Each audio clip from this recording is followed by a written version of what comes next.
All right. Well, hello, everybody. Welcome back in this episode of Don't Imitate, Understand. We are super excited. I am super excited to have back. And the last time we talked was, I think the video was released August 1st of last year. Welcome back, Miško Hevery from Qwik and Builder.io. And welcome back to the channel. It has been several months. There's a lot going on. Qwik is in 1.0. Congratulations. Thank you, Tony. Yes, it's been a while. I have a very fond memories, chatting with you because you were one of the first people that I chatted about, and you were kind of like taking a chance on this crazy guy with this idea, and we have come a very, very long way since then. And so, yeah, let's dive into some cool stuff today. What do you think? Yeah, that sounds fantastic. We're just looking to learn more about what Qwik is bringing to the table. There's a lot of discussion out there online on social media about where the various frameworks are going and headed.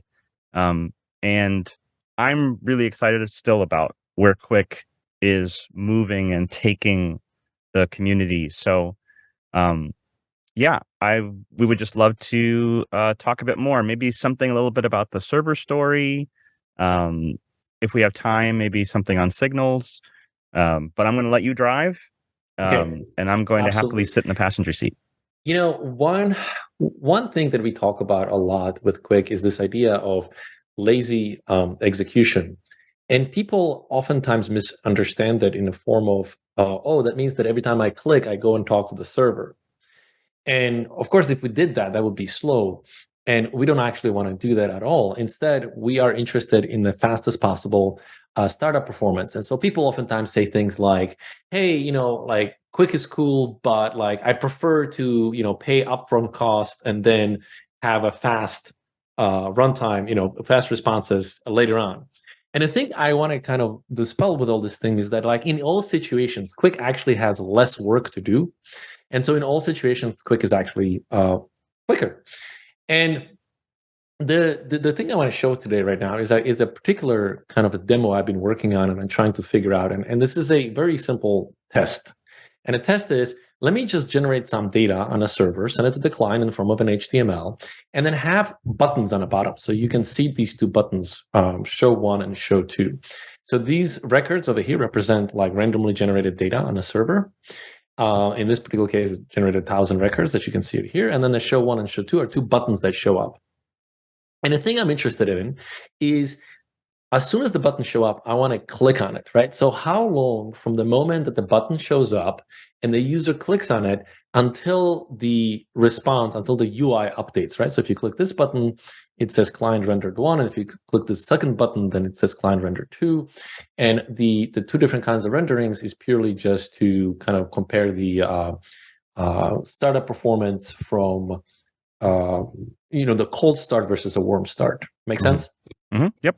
Okay, so we kind of built this particular demo because I think it will compare good to other approaches. So, one thing that people often talk about is like, hey, but React server components are coming or they're here and they solve the same exact problem, and so what's the difference? And I actually think that that Qwik actually solves it in a better way.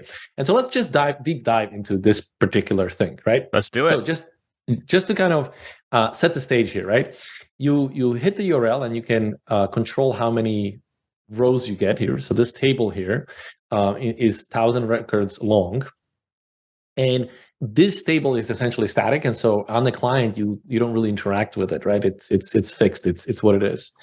And there's just two buttons, and then I have instrumented this application such that there's a query selector, and it immediately tries to click on the button as soon as possible, right?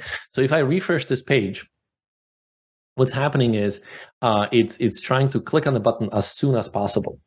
And as soon as the button becomes visible, it clicks on it and measures the time. And then we compare the first and the second execution to see how these times kind of compare. But I think it's kind of interesting to actually go deeper into it and then see what's actually going under the hood. So if I go to performance, and let's try to do performance, and magic should happen, things should come up.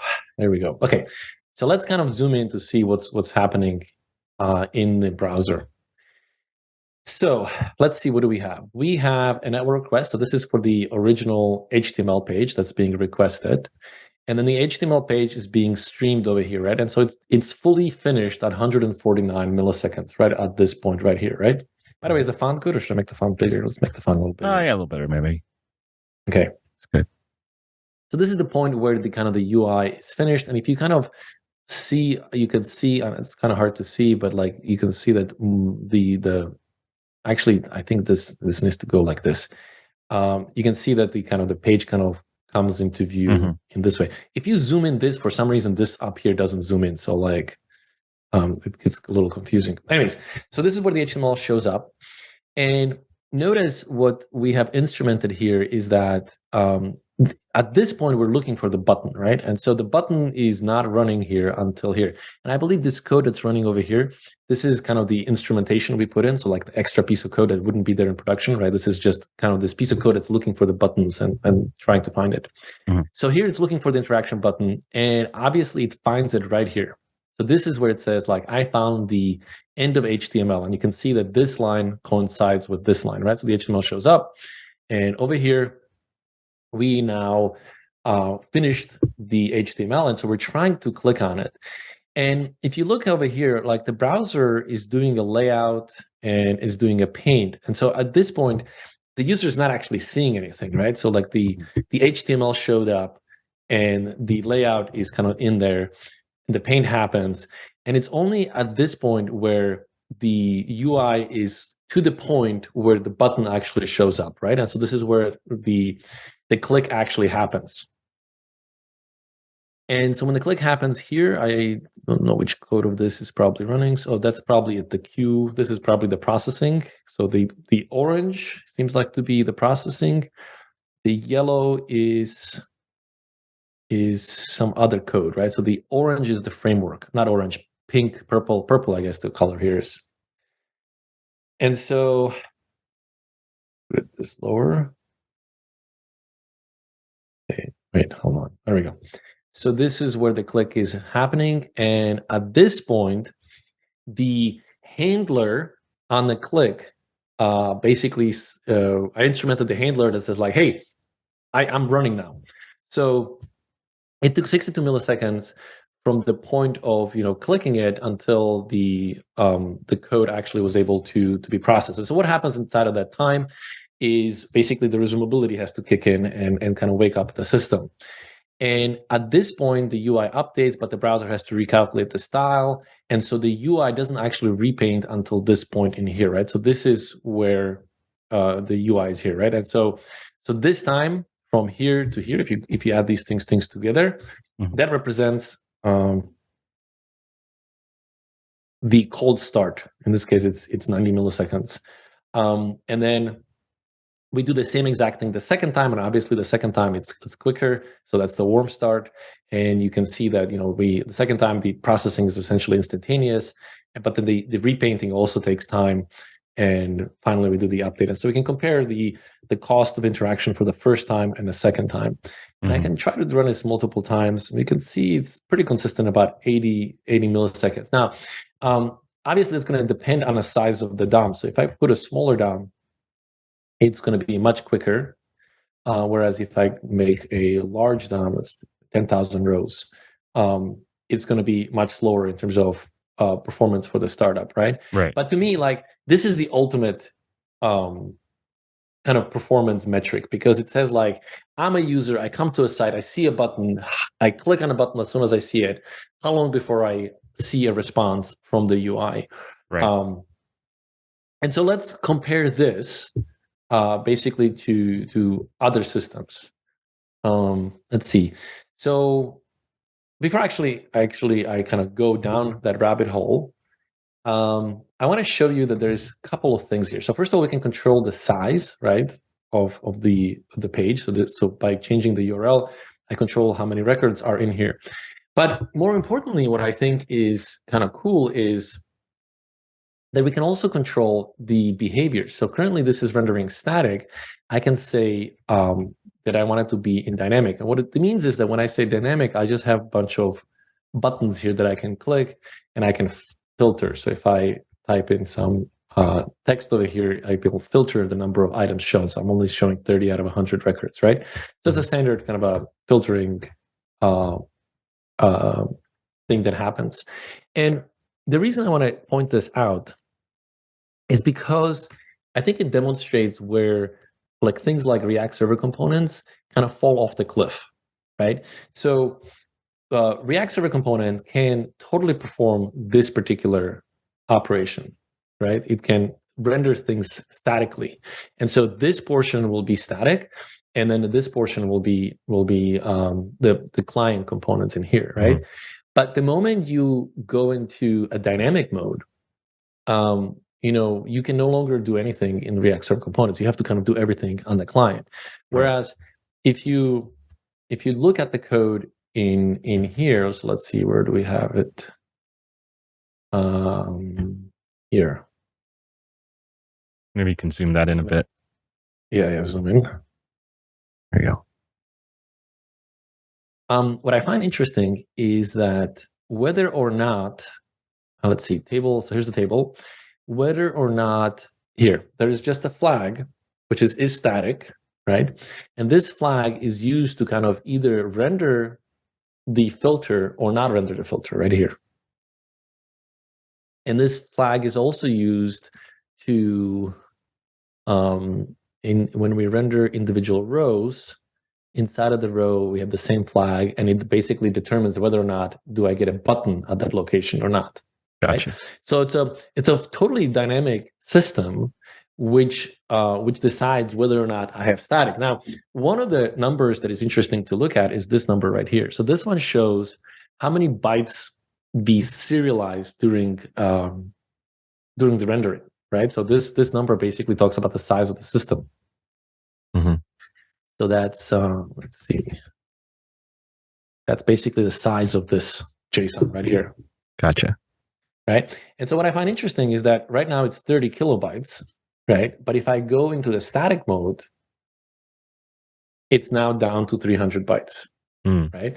And the difference is because the system was like, oh, we looked at the code and we don't see a path where this data could possibly change. And so we're not even going to download this particular data, right? And what I really like about it is that as a developer, I didn't have to do anything, right? Like all I did was basically not render a button. And because I didn't render a button, this button now doesn't have this closure. And because I don't have this closure, I don't close over the locked state. And so the system is like, oh, I see that there is a signal, which is the locked, but because you don't close over it, there's no need to serialize it because there's no way for it to change. Right? So it doesn't serialize that. And the same thing for the table over here, right? We come up with a set of people, right? So we have this people, which is, it's a bad name because it's not people, it's just Lauren Ipsum. Sorry. But we have this signal that contains a set of people, and we compute the filtered set. But again, we do the same exact thing. What we do is we simply not render the filter, right? And by the act of not rendering this filter, the system's like, yeah, but now there is no code path which would modify the signal, and therefore the signal is static. Therefore, I don't need to serialize it, right? So from a developer's point of view, like I just wrote my code in a completely natural way, and I have gotten this particular behavior, right? Gotcha. Okay, so let's compare this to the React Server components. So let's see. So I rebuilt this particular demo in React Server components, and now we can compare kind of the performance numbers here. So same exact thing. We have 100 records, and I think we can do size equals. Okay, so we have a size of 1,000, and so static true size of 1,000. So let's see, what do we have here? So we have about 87 milliseconds. If I do it many times over, it's kind of in the range of 70, sometimes a little less, sometimes a little higher, but it looks like it's somewhere in the 70 range in terms of this particular thing. The other thing to kind of look at is, well, how much network data do we have? So we have all. So now the thing we care, well, we want to take out the favorite icon. So favorite, we don't care about. Okay, so this is the HTML, and then a subsequent code that is associated with it, right? And so we're downloading in the vicinity of 30. And actually, let's make it bigger. Let's make 10,000. So we're downloading. Let's see, the HTML we're downloaded is on the order of 250 kilobytes, which then expands to 2.7 megabytes, right? Something like this. And so now let's do the same thing for React. I get the right number of zeros. Okay. And so now let's see. So let's refresh this a few times. So we're looking at 300 milliseconds, 500 milliseconds, 300 milliseconds, pretty consistent. Let's say 300 milliseconds, right? 400. Right. So 400 versus is about 200, sometimes as high as 400, but it's usually around 200 number, 240, etc. Right? And 250 kilobytes. So if we are here, let's see, network, the amount of JavaScript we download, let's see. So the HTML size is 361 kilobytes, which expands to 5 megabytes versus like double. Versus 250 kilobytes, which expands to 2.7 megabytes, right? So right off the bat, the amount of HTML being sent across is smaller, right? The startup performance was about half the start, in terms of the speed, right? So about half the time to kind of wake up and get the button interactive. And then the amount of code we download that would be these two. Let's see, how do I do this? Q dash. Okay, so 53 kilobytes is the amount of JavaScript on a page. That's the total amount of JavaScript. So that includes the HTML. Okay, so if we go to JavaScript here, we have 263 kilobytes of JavaScript that had to be downloaded, right? So like, no matter how you slice it, we have a situation where we send less HTML across, we send less JavaScript across, we have less JavaScript to execute, and obviously the startup performance as a result is quicker. And I kind of wanted to kind of point out that, on the end of the day, like React Server components are not free. And specifically, because if you kind of look at what's happening in here, so you see the script tags that's being generated over here?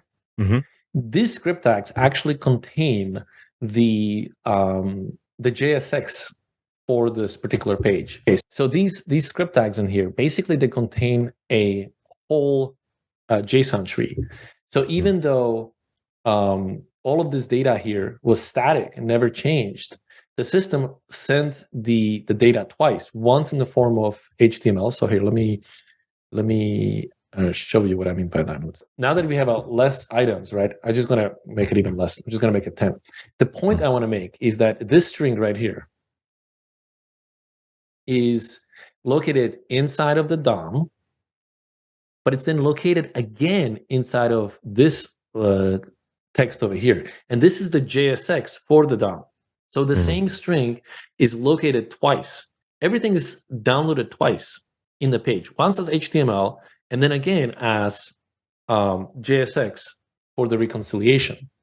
So that was what I had 10. So let's go to 10 over here. Whereas if you pick a string like here, you're going to find it in a DOM, but that's it. There's no other place where this particular string is located. Right. So just to recap, just to kind of understand for the viewers, when we're looking at React Server components, we are looking at this system where they are rendering on the server, but they're also basically rendering or serializing essentially the fiber tree, which we've talked about a bit on the channel with React, where they're saying, here's all the information you need to know to be able to do the reconciliation process and update the DOM. So you have the initial HTML, but you also essentially have the tree structure to be able to then figure out how to update the DOM generated from the HTML. So that's over in React Server component land. And we're seeing more JavaScript download, more HTML download in general. Mhm. And then on the Qwik side, which was kind of working how it's always worked, where it's only grabbing what's actually needed because you don't need the entire system to be downloaded in order to figure out later what kind of updates are needed. Does that sound right? That is, you're right on it. Yes.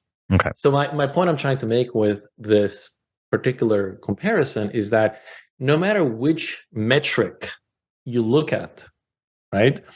In all cases, like Qwik is just like sending less data, downloading less JavaScript, executing less JavaScript. Like in any metric you want to look at it, Qwik will just have less stuff to do. And so on the end of the day, that's the reason why it's faster, is because, well, there's just less things to do.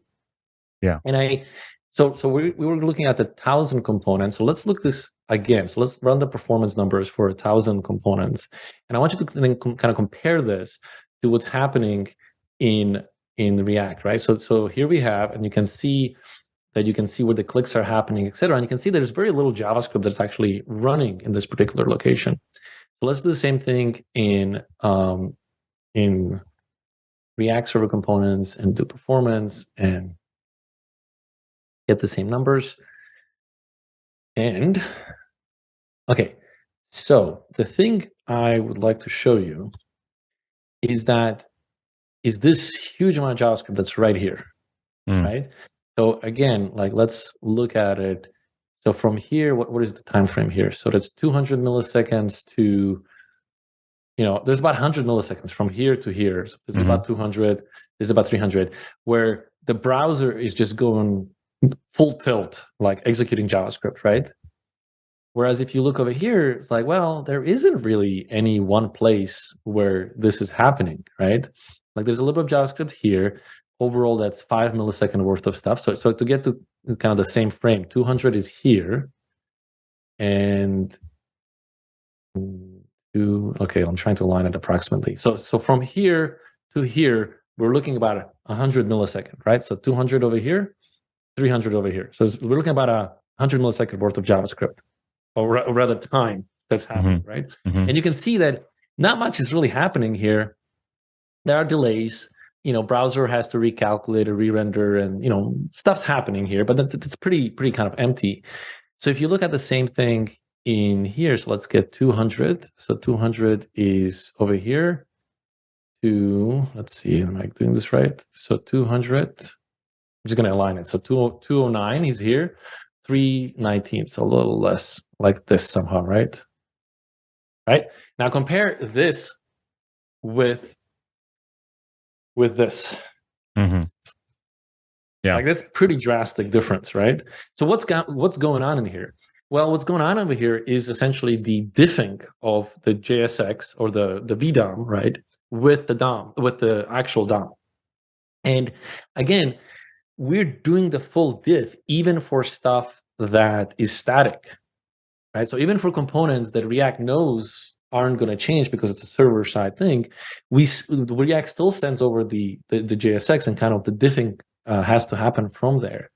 And yeah, right, all of this code that's running is basically that. It's the cost of running a hydration, right? Even though the components are not there, the hydration algorithm is still running on the client because React sent the JSX, the VDOM in the form of a JSON, right?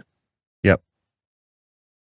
Yeah, that's really interesting. I feel like the story as React server components have been talked about is this idea of, well, if something is static, it doesn't have any state, it's not interactive, then we'll render it on the server. And that your client components that do need state and interactivity will interlace with your server components, but you're not going to have the same amount of JavaScript running, which is true. But in reality, because React is still React, and you still are reconciling a tree of JavaScript plain old objects to the DOM, you need the full trees in order to do the reconciliation. And that's the work that we're seeing, even in the case where a piece of the DOM was server rendered. Yep. So there's still more JavaScript running with a React server component than with Qwik. That's right. That's right. And to be fair, right? Like React server components are not sending the components to the client, right? So the server components stay on a server. They don't come in. But their JSX is being sent across, right? I keep saying JSX. What I mean is VDOM, right? VDOM in the form of JSON is being sent across. And then that VDOM is then fully reconciliated against the DOM in a normal hydration process, right? So even though you're not sending the code, you're not actually saving on hydration. I mean, you're saving on not executing the code. That certainly is a save, but there's still a hydration, the reconciliation process that happens.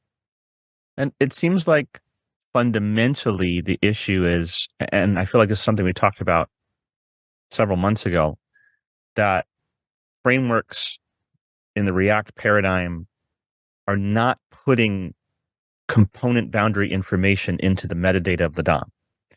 So Yes. there's still reconstruction that has to happen. Whereas Qwik, because from a base level, you're putting the component boundary information into the DOM, you don't need to do all of this reconstruction work.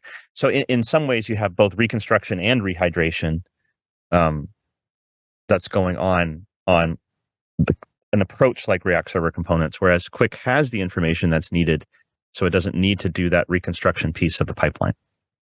Yeah, so the thing you're talking about is basically this state, right? So if I go to element, we're talking about this Qwik JSON, right? Mm-hmm. This is the state that the Qwik had to serialize. And this state essentially talks about these two buttons, right?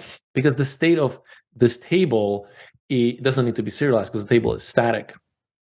And so the cost of serialization, the additional metadata, right, that the state that is sent to the client is pretty small, about 300 bytes. I don't have this hooked up in the React case, and I think I should add it over here. But the amount of data that's being sent here is actually quite significant, right? Because if the way you do this is these are the tags right here. So these scripts tags right here. Let's compute it. Actually, these ones over here, right? So the question is, what is this when you sum it up?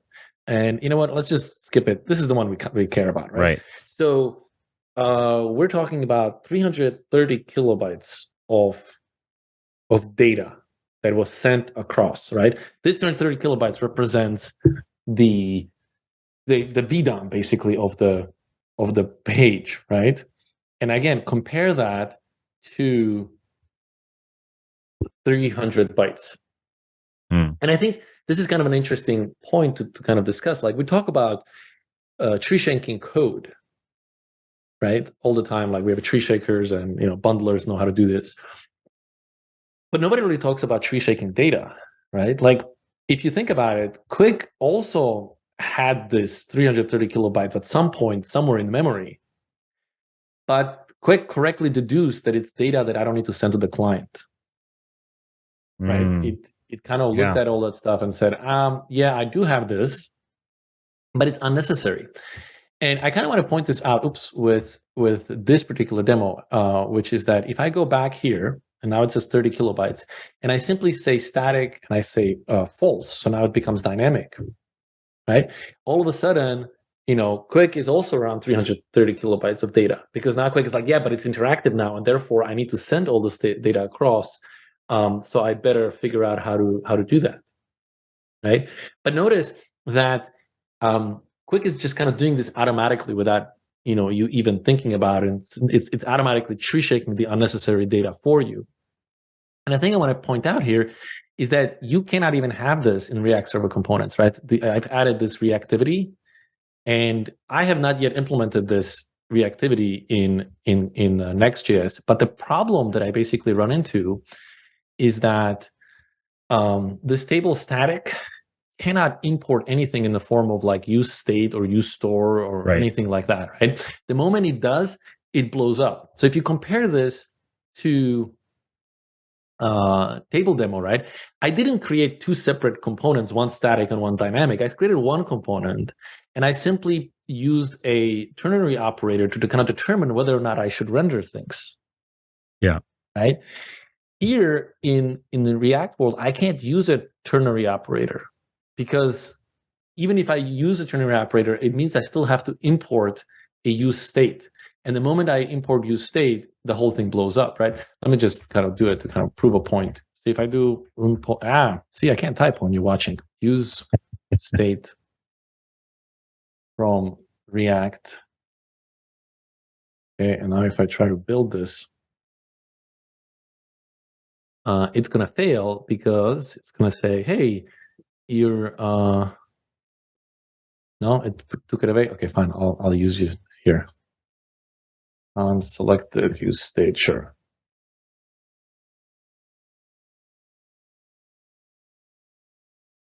Right. Oh yeah, no, there's the error. Here we go. Right. So it says, look, you're trying to import it, and you are inside of a client. So like, or sorry, you're inside of the server, right? So it says like you need to be inside a client to be able to use this. And so I cannot have a single component that both acts as if it's static and dynamic. I have to make a choice here. So my plan is to kind of finish this demo, but it's already, turning out to this other situation where I now actually have two different table implementations. I have a dynamic and I have a static one, and then I have to kind of select the correct implementation. And these two code paths have to be kind of separate, because I can't even, I can't put like a conditional in there that says like, oh, just don't use it in this particular case. It doesn't work. Right. And you might have very similar DOM structures, but you have to have separate components. Because I think I've even seen this online where the React folks talking about what do you do when something's editable sometimes and not editable other times. And you basically have two components, right? A client component and a static component, server component. And then you swap between the two under those cases. But I feel like the story here in some ways is a story of the reality of iteration when building an app.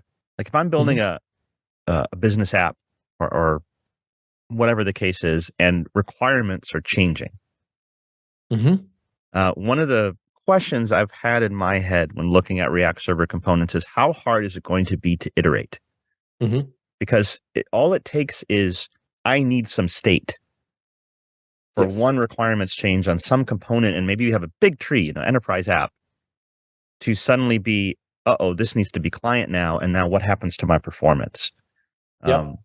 So having to think, have this extra thing to think about when designing your component trees, I really wonder what rapid iteration looks like in that world.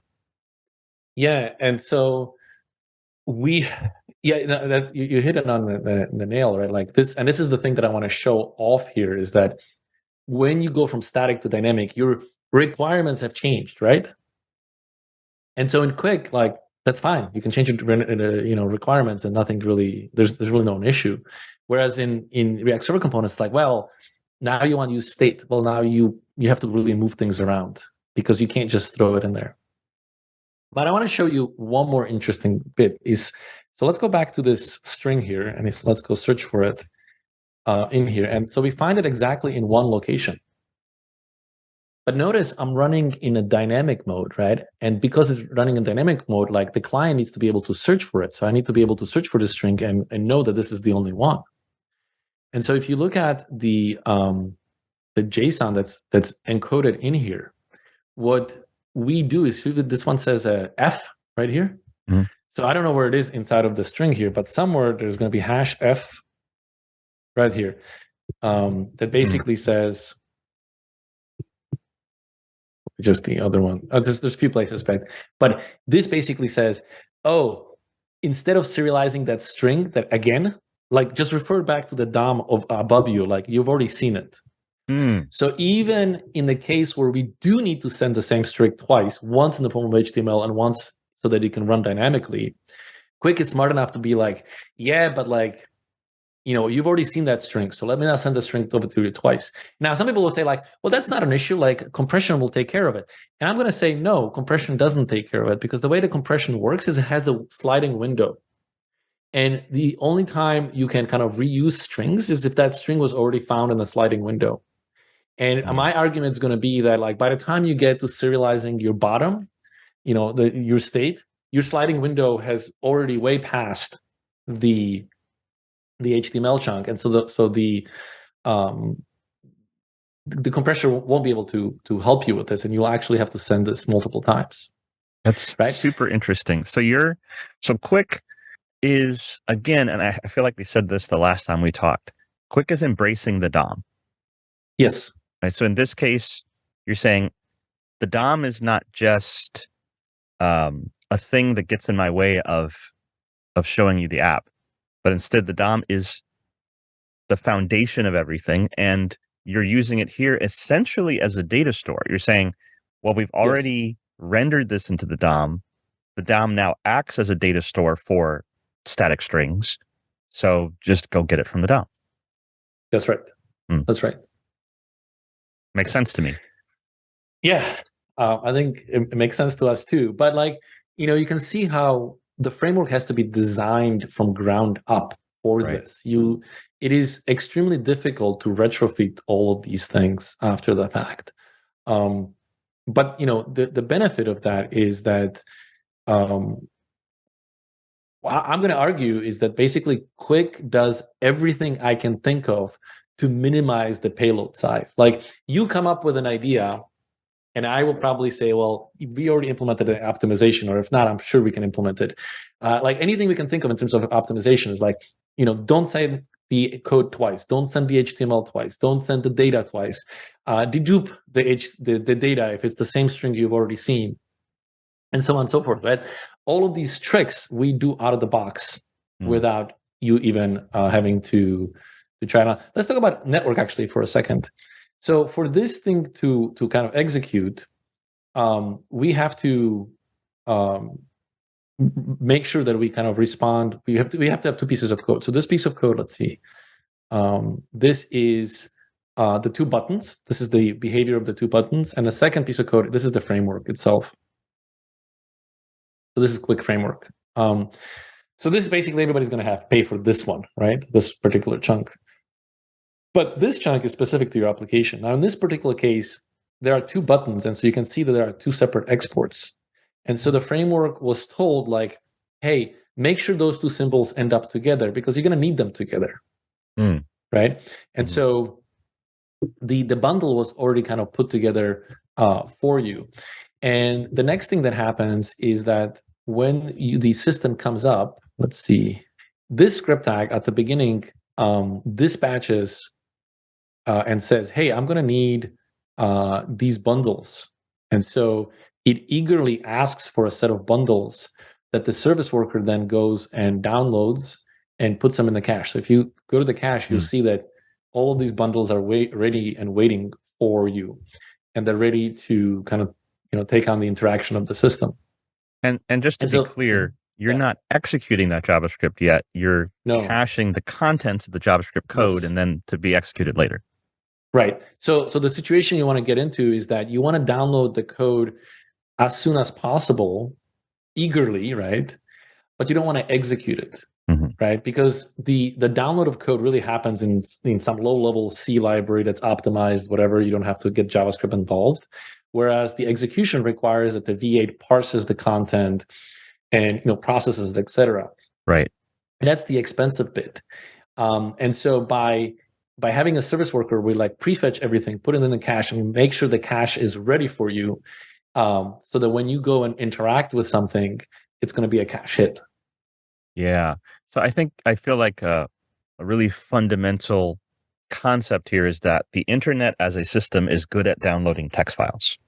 Yes. Right. Because that's all your JavaScript is. You're just asking it to download a text file, store the text file. The client browser running against whatever the OS is, whatever the CPU is of your 4-year-old Android device, that is what we're trying to avoid happening if it doesn't have to at the moment.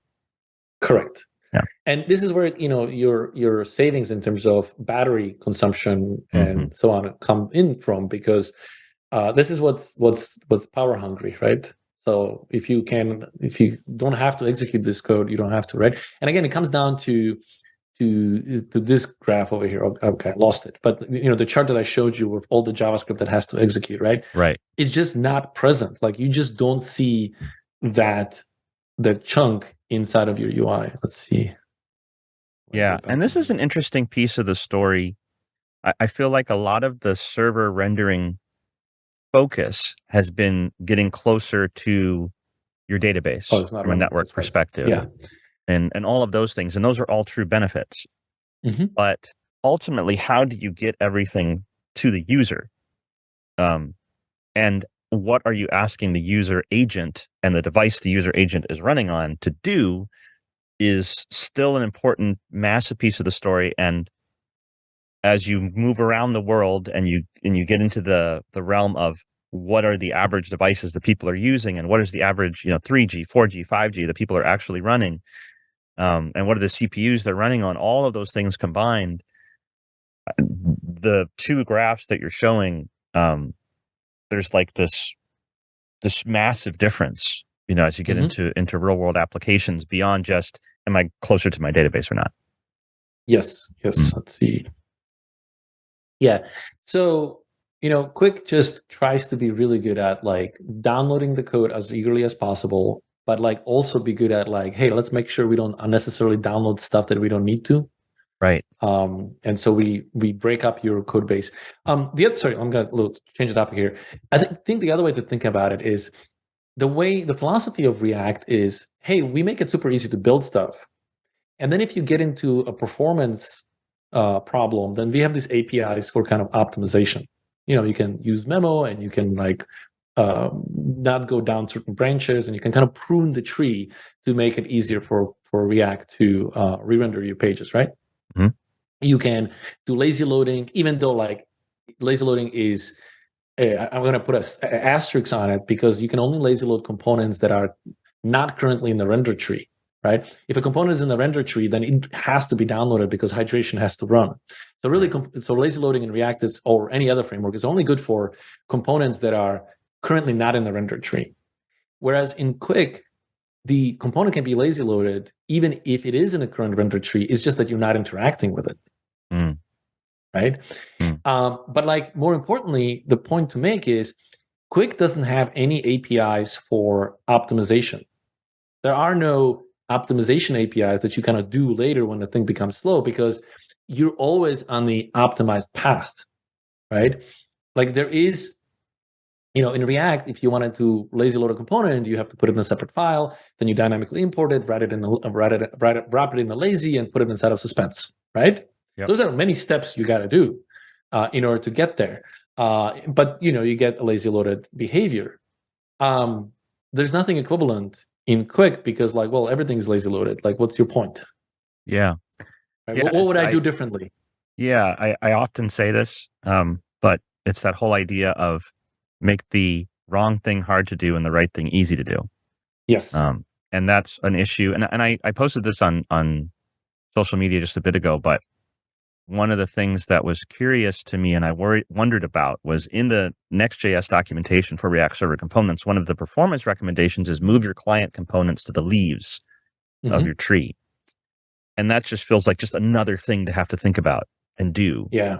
in order to Yes. get good performance. So yeah, it's another thing that has been in my head about, boy, you're really even more so, you're asking me, the developer, to make all these right decisions and adjust things to get performance. Was what you're saying is Yeah. Qwik is designed to be performance is built into the system. And it's kind of harder to make it non-performant. Yeah, I'm trying to find where am I doing this. So here's the code that is server component. And at some point I have the buttons, and these buttons have to, is it the test? Oh yeah, the test has the use client, right? Like I, as a developer, had to make a choice. Like where did I put this use client, Mm-hmm. right? And this choice limits my ability to have, everything, lazy loading, what APIs I can use, etc. And so I have to consciously make that choice. In Qwik, there is no equivalent. As a matter of fact, I think the Qwik implementation, everything is in a single file.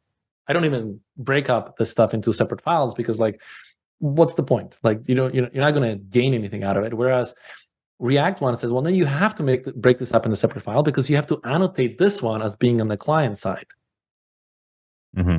right? Right. Whereas everything else is on a server side. So to make the dynamic thing working, right? Like I will have to go and annotate it as well. And I will also have to go to, this code here and put if statements and say in there saying like, oh, if you're in the static mode, then render the table static. But if you're in the interactive mode, render the table dynamic, because I will need to be able to put all these extra things in there. Yeah. I feel like the React Server Component story is a lot of gain for a site like Facebook, where you have a lot of static content, right, and the occasional interactive piece. But if I'm building a business application for a client, I may not get any benefits depending on the requirements, right, or very little.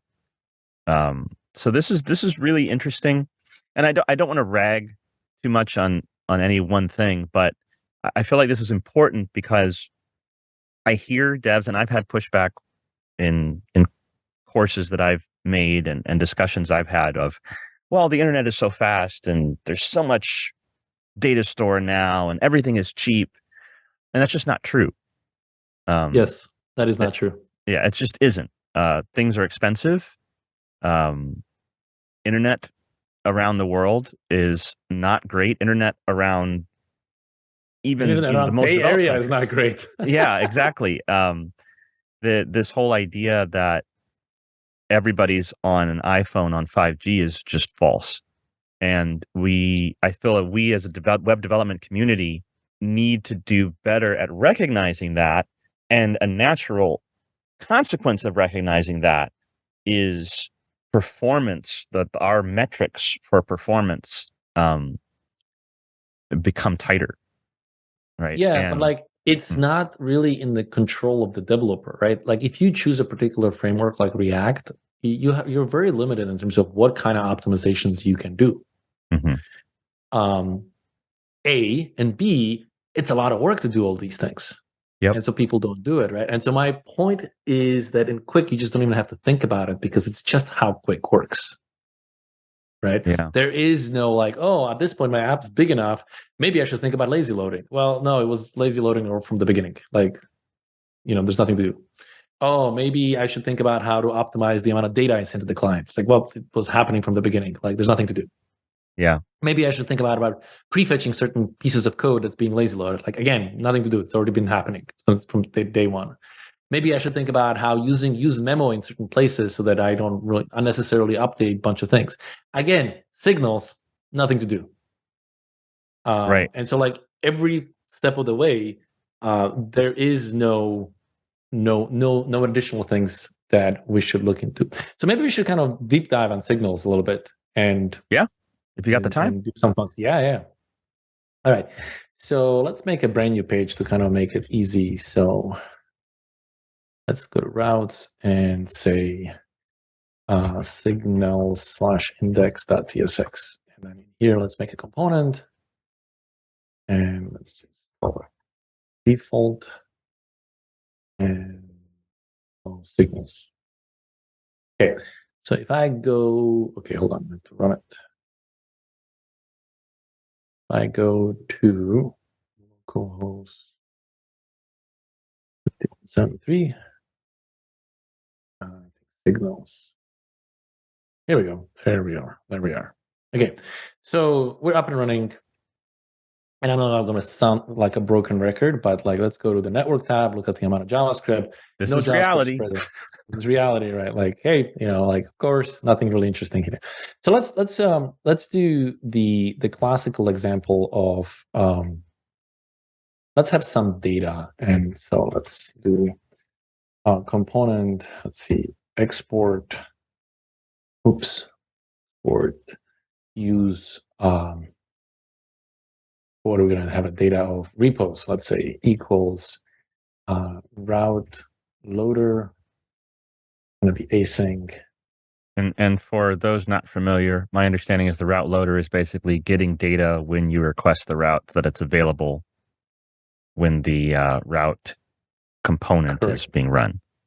Okay, I'm just going to cheat here. I'm just going to return a fixed set of data in here, right? Sure. And so here we can get a hold of the data. So so here I'm simulating talking to a database. I would do fetch or talk to db here, right? Mm-hmm. So here we're going to get a hold of const. What is this? Repos equals use repos. And so now we can say h1 ul. Here we say repos dot oops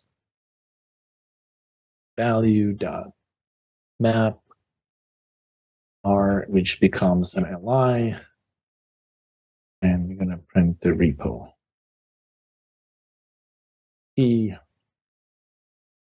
R dot, it's just R. Okay, you know what, let's make this more interesting. Say its name. Maybe in the future we'll add something else. Okay.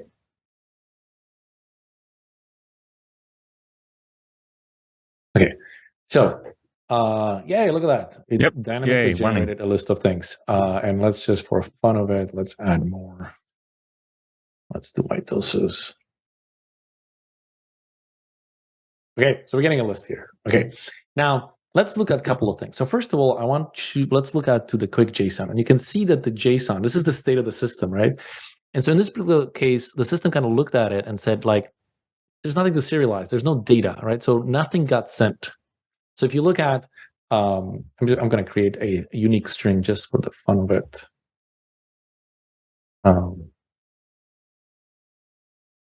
It's easy to identify. Whoa, what happened? Oh, forgot a comma. Okay, so now I have this particular thing. And so it should be clear that if I go and search for this string, that string is going to be found in exactly two locations because it has a ID. Sorry, let's give it an ID here. 1, 2. That was cheating. Sure. More like what would happen from a real database, though. Well, exactly. All right. So now the string should be found in exactly one location, right? And it's kind of not really that surprising. The other thing that I want you to point out is that there are a bunch of script tags. Those script tags are, what is this for? Oh, this is for inspector states. Like I can click on, I think it's the Alt key. No, what key is this? There's a special key you can hit, and then everything becomes clickable, and it takes you, here we go. It's the Alt key. So if I'm wondering, like, where did this particular string come from? I can click on it with the Alt key, and it takes me directly to the source code. And it says, like, oh, it came from right here. So now I can change the string, and we'll change the output, right? So that's what that script is for. It's not there in production. That's a style. This is, I think, is for Vite, so that doesn't count. Error handling for Vite doesn't count. This is error handling for Vite doesn't count. But what's not in here is the Qwik loader. So in this particular case, basically, even the Qwik loader didn't get sent because the system basically said there are no interactions, and so I'm not going to send anything in there. So let's get some interaction going. And while you're doing that, I'll just say the Qwik loader is that 1 kilobyte of JavaScript code that sets up a listener so that Qwik can go download things when it needs to. And since there was no interaction at all, it didn't even need to do that. Right. So, okay. So let's actually, I'm going to make this into a proper thing so that it's easier to. Okay. So here's a console log, and it's going to say surprise. And so now there is a Qwik loader. So here, notice that the script tag for the Qwik loader showed up. So that's the 1 kilobyte you were talking about. And the only thing that we did different is we added a button, right? So if I comment this out, right, the Qwik loader disappears, not here. If I uncomment this, the Qwik loader appears right here. Right? So the simple act of me saying I need interaction is the thing that brought the code here, right? And so, a lot of frameworks will say, like, oh, we can also do page with no script tags. Sure, but it's up to the developer to do a whole bunch of work to make sure there is no script tag, right? Like here, there was no work. Like it just happened out of the box. Okay, so now we have this button. So if I click on this button, notice there is the on-click URL and all that pieces, right? And so if I click on it, it will say, oops, console, it will say surprise. right? Mm-hmm. Surprise. Nothing really that exciting. Oh, this error is coming from the other page, which has the it automatically tries to click on that button, right? Because we're still in the same workspace, so you can ignore that. And so clicking on this thing serializes it. But notice still that there is nothing inside of the Qwik loader. There's the Qwik JSON, right? Nothing gets serialized. And so what we can do next is we can say, well, how about we want to serialize the value? We want to print not just the word surprise, but also the value associated with it, right? And so now look what happens. Our Qwik JSON, bam, got expanded. Right? The system kind of realized like, hey, you now, when you click this button, you want to be able to print these objects. And so I have no choice but to serialize them, right? Mm-hmm. Like, otherwise I can't do the operation that you're asking me to do. And so let's take our really long random string and let's see how many instances of it we're going to have. And we have 2. So where's the second one? Oh, look at that. It did. Why isn't it? So I would expect that this string should have been pointing to the other place. I'm not sure why that is. Is it maybe because it's not long enough? Okay, that's interesting. I would expect that that looks like a bug. I would expect that the system would know that, oh, it has already seen that string. Like we saw before. Like we saw before. Mm-hmm. Yeah. So I'm going to file a bug on this one because that should not appear there again because we've already seen it. But anyways. No problem. But we found a bug, folks, to be filed. No problem. But you can see how the right thing is just happening. And so the signals are kind of the magic piece for us because they are telling the system what to do. And so let's talk about like, well, how do we know what to do, right? And so the way it works is in the same way as garbage collection works, which is that there are what we call roots. There are a set of objects that we need to serialize, and we always start with roots. And so what are the roots? And the roots in our case are the Qwik listeners, right? Mm-hmm. So we go and find a Qwik listener like this one, and we look at what object it kind of refers to. So let's make another signal. Let's make filter. Use signal, and let's do 3. Okay, so we have another signal here, and let's just print it out. It doesn't. Okay, so if we look at the Qwik JSON, right, nothing gets serialized, and that's because we look at all the listeners. So we look at all the on click, which we have one. Oh, we have only one click, right? So that's the only place where you could possibly modify the data. And so we go through here and we say, okay, so what data does this need? And this says, we don't need any data. Okay, great. So now we go and we say, now we want to be able to print the filter value. Actually, it should be filter value, it should be a string here. Actually, filter value. Let's just put something like this here. And so now notice what happens. Now it has a bracket 0 over here. And this pointer goes into the Qwik JSON and basically says, somewhere over here, you're going to find the filter value. Now look at this. It was smart enough to not include it here. Because the filter value is only in this location. You see it's the T8. So now on this location, it just says #8. It's 8. Saying like, oh, filter value goes here. Go look in the DOM. So it's interesting that it works. It's doing the correct thing here, but it has a bug in the other place. Because what's showing up in the serialized state is a pointer to here that basically says there's a text node and I will need the same value as the text node you have up there. Yeah, that makes sense. Okay, so now what's happening is we're saying, look, you start at the listener, which is this button over here. This is the value that you're interested in, right? So this is your root. So this basically points to this object right here, and this weird notation basically says this is a signal that contains a value that contains blah blah blah, right? Like it goes through all this kind of notation. So this creates a signal, and now because we have a signal, when I click on the button, it can say surprise filter value. Mm. right? And the only thing that we're serializing is, it's right here, is just the value itself. Now, but what if now I also ask for the repos, right? Now, what we're going to see is that there's two numbers here, 0 and 1. So we have two roots, two things we have to serialize. And now this JSON becomes a lot longer, Mm. right? Because, well, I needed to serialize two things. I need to serialize the two objects. And so the button kind of becomes the new entry point and says, hey, what is reachable from here? And everything that's reachable, I need to include. And so it kind of flips it around. If you think about how normal applications are written, normal applications have an entry point somewhere. There is kind of the root main entry point, right, with a root Mm-hmm. component. And that root component kind of refers to all the other children transitively. That's not how things work in Qwik. In Qwik, the root, there's no components, but the roots are listeners in a DOM, right? No listener in a DOM, nothing can happen. Right. So points of interactivity. Points of interactivity, right?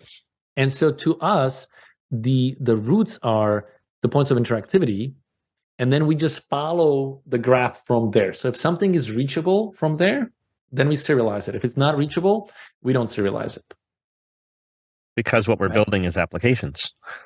Because we'll build these applications, right? So this is why, me commenting out this console log looks like a magic, right? But just by me commenting it out, all of a sudden, the set of things that are serializable was shrunk, right?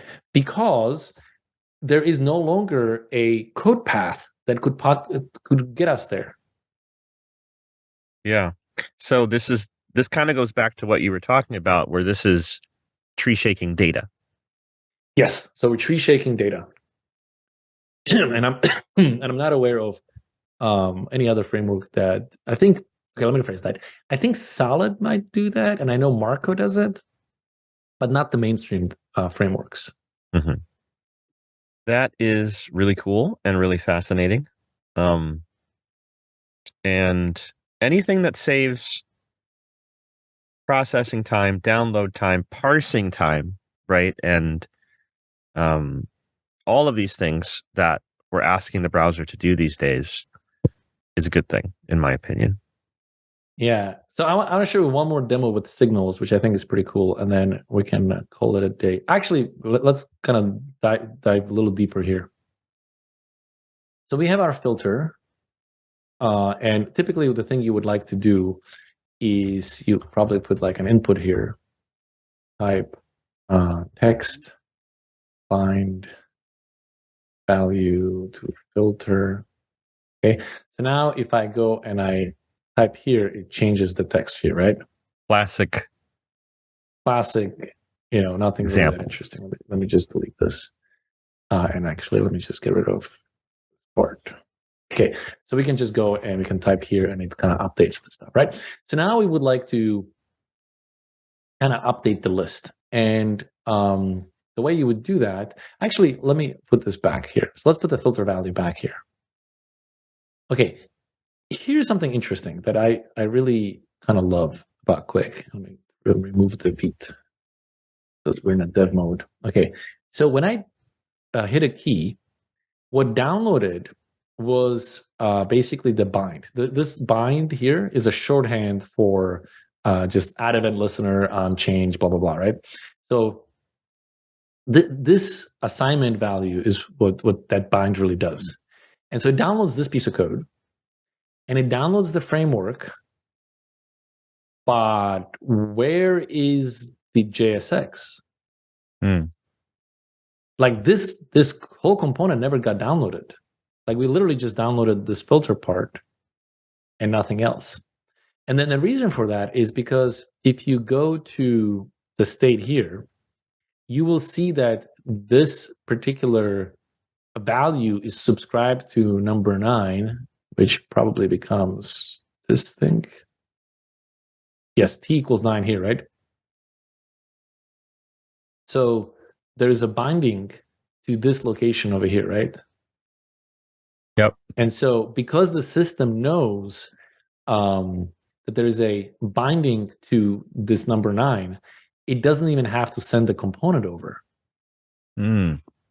Right? So the unit of interactive or unit of reusability is not even a component or lazy loaded boundary or whatever you want to call it, is a function, which is even smaller than a component. Because if you think about it, like a lot of times you have a complicated components that never re-render, they just have some interactivity and that's it, like a buy button or something like that, right? There's no need to download that component.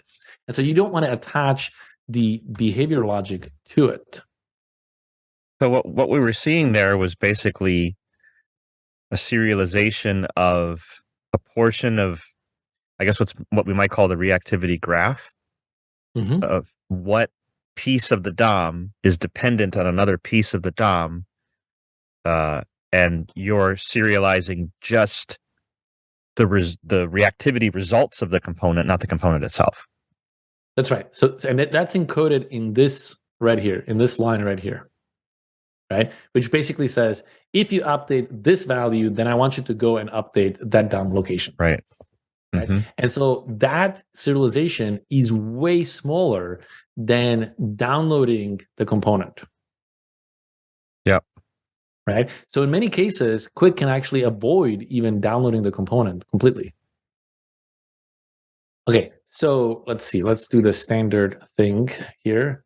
So the filtered repos will be repos value filter. That looks right. Wow. And then use computed is Qwik's way of saying update this when the things inside of it are updated. That's right. So now we should be able to, yeah, there we go. Here's our search. Wow. There you go. Right. And you know, again, if you look at what's being serialized, the system just does the right thing without you having to think about it, right? So obviously we have to serialize a lot more stuff here.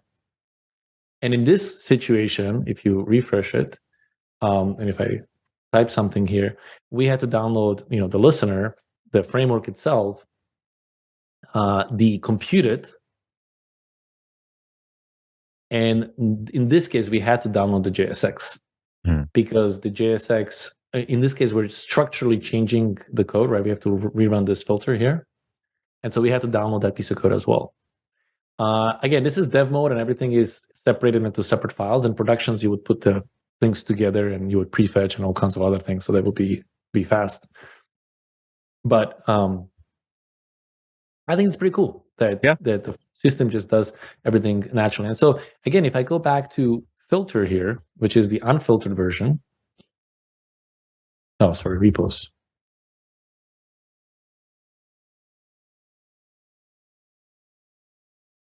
See. I think, oh yeah, so it still has to run network. Yeah, it still has to run the filter, the computed, right? So I would have to comment this out. And then the amount of data we serialize is all of a sudden magically shorter. So I think it's kind of really cool that, you know, without even trying to do anything, you are automatically doing the right operation. Yeah. And I feel like this is one of those things where the optimizer is doing this work, right? Yes. Yeah. Okay, here's my favorite demo. Sorry if you've seen it before. No worries. So let's create a component called clock. And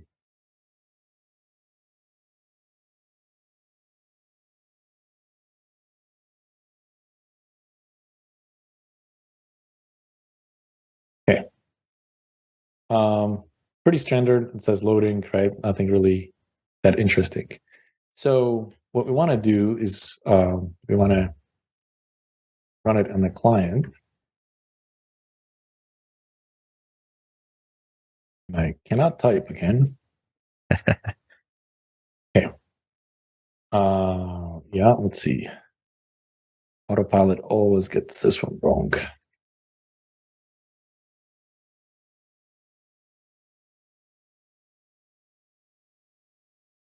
So now we have a clock that updates every second, right?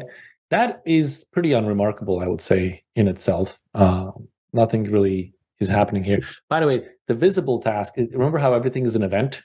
Yeah. If you look at the clock, you will see that it has a queue visible event. So we basically fire a synthetic event for the system so that you don't even have to think about it. But to us, everything at the end of the day is an event. So let's do something cool. Let's make a style height.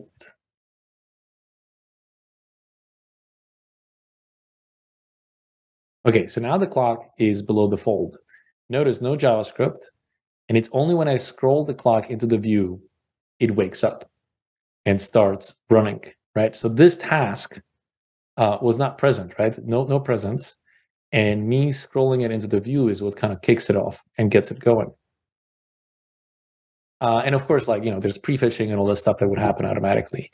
But I think this is kind of interesting because if you think about it, a lot of behaviors that you run eagerly on components are of the form like, I have to figure out the width or the height or something in order to do it specifically for the device I'm happening to be on.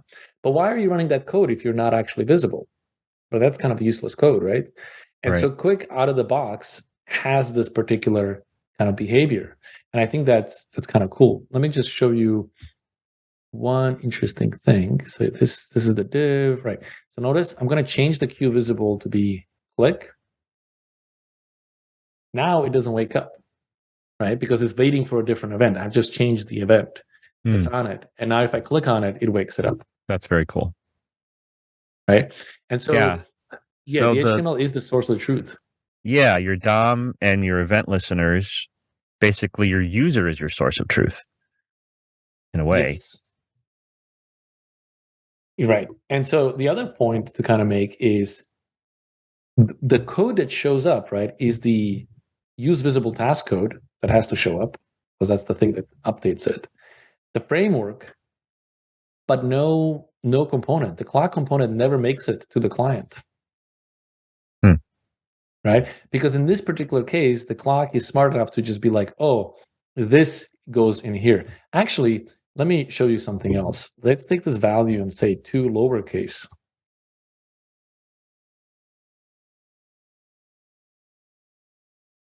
Really? Okay, there's another bug.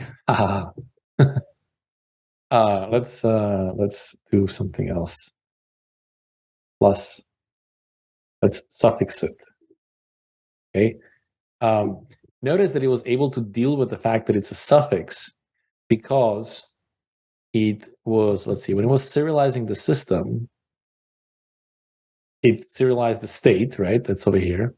But it also serialized this special function that says, oh, by the way, I'm going to need you to add a suffix. Oh, interesting. And so it basically just had this function ready so that it can suffix things. I'm surprised that it doesn't work for two lowercase because that should be the same exact thing, right? But for some reason, 2 lowercase, that's a bug. Sure. At this point, it kind of says like, I don't know what to do with this. Oops, where is it? Yeah, it doesn't know what to do with it. It just kind of gives up and then it downloads the whole component. But that should be a relatively easy thing to fix, this part right here. All right. We're going to give a pass for 1.0.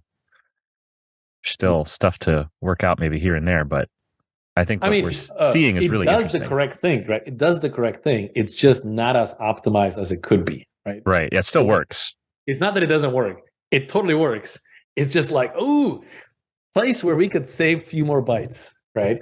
Yeah, and that's what's really interesting as I'm watching this. And I feel like a pushback is going to be, oh, it's so much black box stuff. But it isn't really, because you saw everything in the DOM that it was doing. So I appreciate that.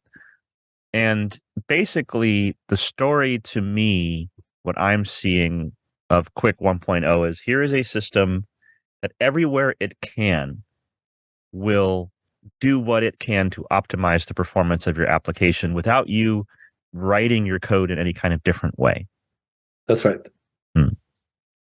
Yeah. You didn't have to break things into separate files, annotate them differently, mark things, write optimizations, nothing, right? Like you just wrote the code in a natural way, and the best possible outcome just comes out of the box. And as you kind of saw here, is like we keep discovering things where we could do better. And so we can release new versions, and Yeah. all of a sudden your app just becomes even smaller, not because you have to change something in the way you do app, right? But because Right. it's like we get smarter about serializing things. And I think this is kind of different from existing frameworks, because existing frameworks can release a new version and they can give you a the framework itself could theoretically become smaller. They never do, they always grow in size. But like the bundle itself could become smaller, but there's not much they do in terms of your applications being smaller, right? That Right. because that's not their thing. That's like somebody else's thing. And I think it's kind of worth kind of diving into it a little bit, which is that most frameworks, or I would say all frameworks, well, no, some do, just about all major frameworks don't care about bundling. It is not the thing that they're concerned with. And what I mean by they don't care is not that they don't have an opinion. Like all their CLI tools will come with some kind of a bundler out of the box so that you don't have to think about it. But fundamentally, the framework's runtime doesn't care about the bundler, right? Like the Mm. framework is not any different. That's not the case for Qwik. If you look at the output of Qwik, where's my visible button here, right here, right? The Qwik had to knew about this URL, and it had to know like what the symbol is. Actually, let's do this one. It's easier to follow. It's the framework at some point had to write the string out, right? And therefore the framework had to know what chunk this thing is going to be found in and what symbol I have to import, right? Yeah. The existing frameworks don't have that information. Like they fundamentally, it's not a thing that they're concerned with, right? But if you want all of this,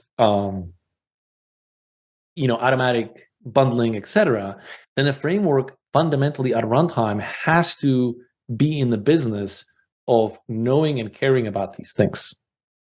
And so what's kind of unique in the Qwik land is that at runtime on a server, the framework has an intimate knowledge of the bundle situation. It knows exactly what bundles are out there, what is the relationship between these chunks, what chunk imports which other chunks, which symbol can be found in which bundle, and so on and so forth. And it has to know this because otherwise this wouldn't be possible. Right. Right. So you all, as I'm thinking about, I was going to ask you, as we're finishing up about the future of Qwik, like where we're going next, but I feel like we've already seen a little bit of what that possibility is, which is basically you've built the groundwork of having metadata in the DOM. You're using the DOM for Mhm. metadata. And so things work. And going forward, you may find more ways to optimize existing code. You may find ways to improve whatever optimization strategies that Qwik is already doing. Yes. And you have the foundation to build on for the future. Because if I've written a Qwik app, I have all this metadata in the DOM, and who knows what Qwik, going forward will be able to help me do with that. Yes. And actually, I just kind of realized we haven't talked about two very cool things. So I'm going to touch on them very briefly. Go for it. So here's our button, right? We had our surprise in here and we filtered the value and just delete this here. And so this piece of code, when I click hello, prints on a server, right? And if I put text in here, then it prints the text on a server, right? That is not that surprising. But what we can do is we can say, let's say we have a function, and the function will say console.log. Oops. Surprise 2. And of course, we're going to execute that function. And I don't think you're going to be that surprised either, because it's going to say surprise, surprise 2. But here is where it gets crazy. What if I wrap this function with a marker and say server $sign around it? Okay. All of a sudden, I can type text. Surprise. What happened to the other one? Well, the other one printed on a server. Yeah. Right? And it gets crazier. Well, what if the server now returns? This is a bug in VS Code. It will not import a single character thing, so I have to do it manually. What if in a server I import another piece of code? And so now this function produces function 2. I have to wait it. Async. Notice I can just put async anywhere I want. There's no like requirements about it, which is kind of nice. And now I can execute this, and maybe in this case, I will do a negative value here. That's a string, so I have to, do uppercase. Let's just do some modification on it.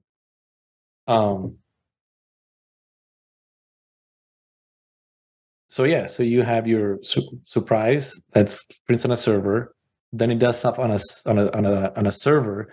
The server then returns a function that the client receives, and then the client can just invoke that function. That's really, that's mind-bending. Yeah, I'm trying to wrap my head around that for a second. So but the function isn't serialized as it's coming back from the server. How's that So working? let's have a look. Actually, what's happening on a network. So when I click this fetch check, okay. So we executed the special URL, and so what was the payload? So the payload to it was basically the string, right, and a URL to basically the function. They said, I want you to execute this function, right, on a server. So the function had to be known at the time of compilation. Right. Right. And so this particular function gets sent. So the server then does the thing, and the server then responds with its own thing. And the server response will have, notice, another URL that talks about that other function that is returning. So if you go to the network tab, JavaScript, it returned this thing. Gotcha. So what the server's actually returning is a QRL, basically? Yes. Very cool. And that's happening because the optimizer is also optimizing the server code? That's right. So statically, the optimizer was like, these are all the possible functions that could execute somewhere. Every single function gets a special URL that uniquely identifies this function, right? Yeah. And then at runtime, you're basically just saying like, oh, execute that function with these parameters. Because I say these parameters because there is a thing that we're capturing, right? This filter, this filter is what we're capturing. And so to kind of even drive the point even crazier, what if I say name, which is a string, and then I want to say name here, right? Notice immediately this thing complains saying like, hey, you there was an extra argument here. What happened to it?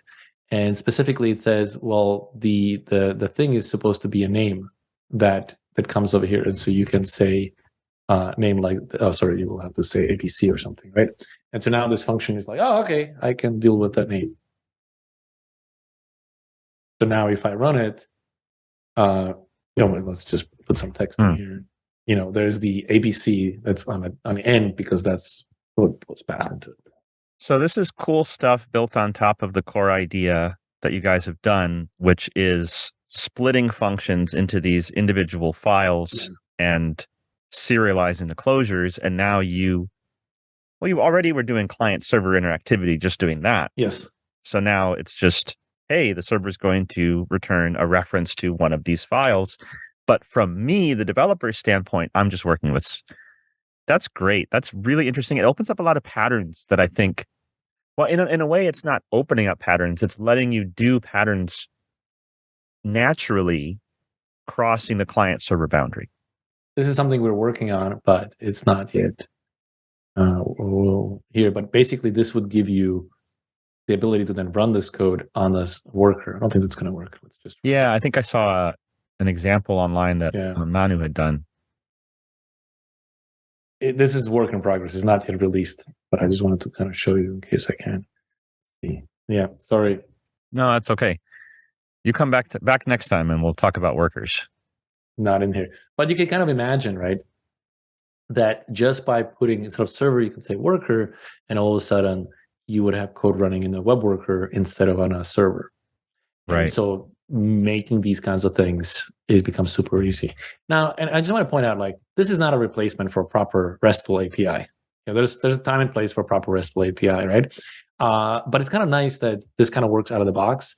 And what's also nice is that all of the type information just kind of flows, right? Me specifying the type here automatically says that this is a function that takes a string.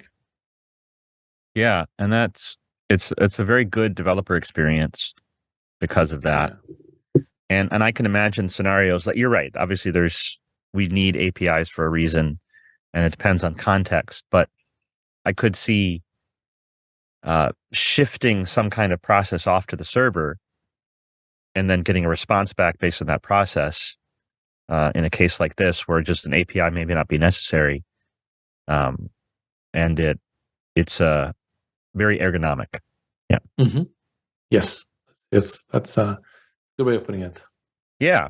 So maybe that's another part of the story is um, because because of the underlying structure of Qwik, you're encouraging good ergonomics, allowing the developer to maintain their knowledge base of how to write JavaScript, Mm-hmm. and then the optimizer is helping you deal with the ergonomics. And I think the only thing that I've seen that you have to be aware of, and this is going to be true, I think people don't realize with React server components and other things, if you're crossing the boundary of server to client, you have to deal with serializability. And so Yes. it's not just Yes. going to be Qwik that's That's dealing right. with that. Any of the frameworks that are in some way encouraging crossing or helping to cross the client server boundary is going to have to deal with that issue too. Yeah. So in React server components, the crossing of the boundary happens whenever you say use client. But I also want to point out that in React server components, the only thing you can serialize are things that are JSON serializable. The things that Qwik knows how to serialize is, first of all, we know how to serialize cycles, Mm-hmm. which JSON won't do. And we can do, complicated things like promises and dates and sets and maps and just about anything that is serializable will serialize in Qwik. So the Qwik has a much richer set of objects that it can deal with. Excellent. And of course, the craziest one of them all is we know how to serialize functions.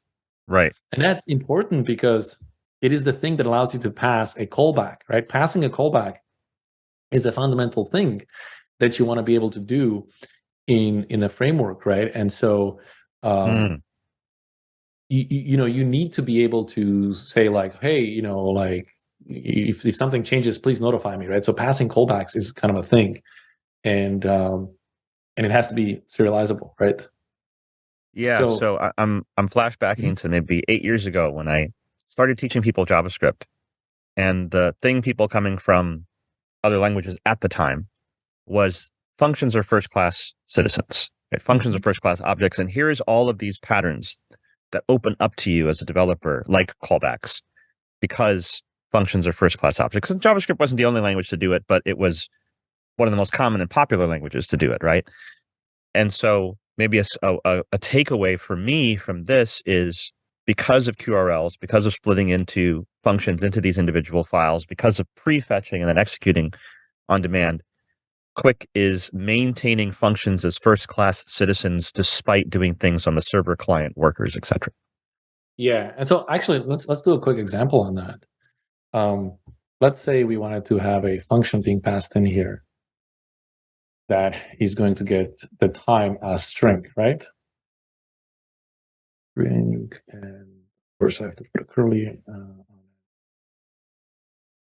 bullet time callback, let's say, right? So here we're gonna get a time callback, and so let's say every time we call this, we're gonna call it with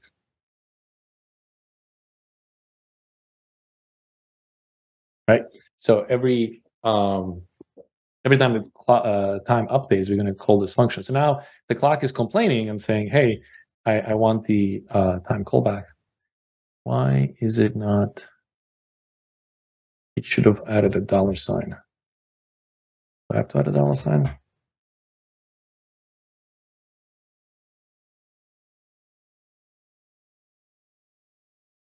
Okay, and so here let's just do console.log time.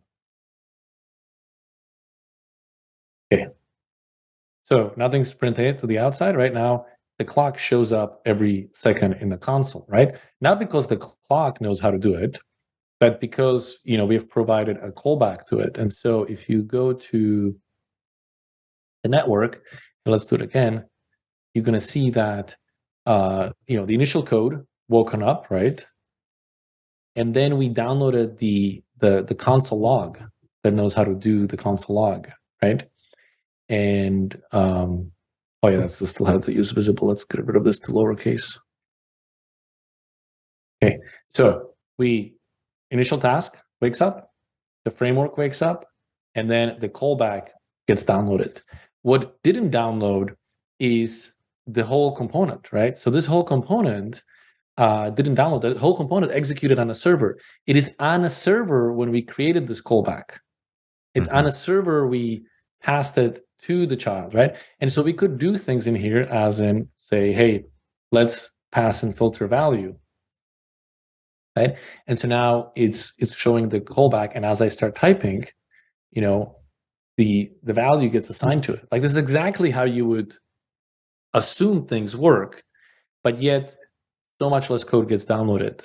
And the callback function was created on a server and assigned to the client and so on, and it's fine. Yeah. And so the fact that we can serialize closures is the huge innovation for Qwik, because that's what makes resumability possible, right? The hard part isn't serializing the data. The hard part is that during the initial render, you create all these closures and you assign these closures to the DOM, right? To Qwik listeners. And being able to recover these closures is kind of the magical bit. Yeah. And so this is what the true innovation of Qwik here is, that we know how to serialize closures. Yeah. Right. And everything else just kind of follows from there. Right. Because now that you can serialize the closure, you can serialize the function into a URL call, basically, to go get the function. And now everywhere that we would use functions, you have the ability to use functions, except that they could be on the server, they could be on the client, they can be they could be eagerly loaded and lazily executed, and all of these things, and everything still works. So I learn something every time we talk. This is really interesting. We should talk more often. Yeah, this is great. I feel like there is a mental barrier that devs are going to have to get past, because you have to see where the performance problems are elsewhere to appreciate what Qwik is doing. And I think that is a disconnect that I've seen, for years, where there's just not a good fundamental understanding for a lot of devs of the issues of performance. So I hope that Qwik not only continues to help solve those issues, but also help raise the understanding of those issues, so that devs know the benefits that they're getting when using a system like Qwik. So thank you for that. Thank you guys on the team for pushing performance. It has a real impact on people in the real world. Thank you. Yeah. Great.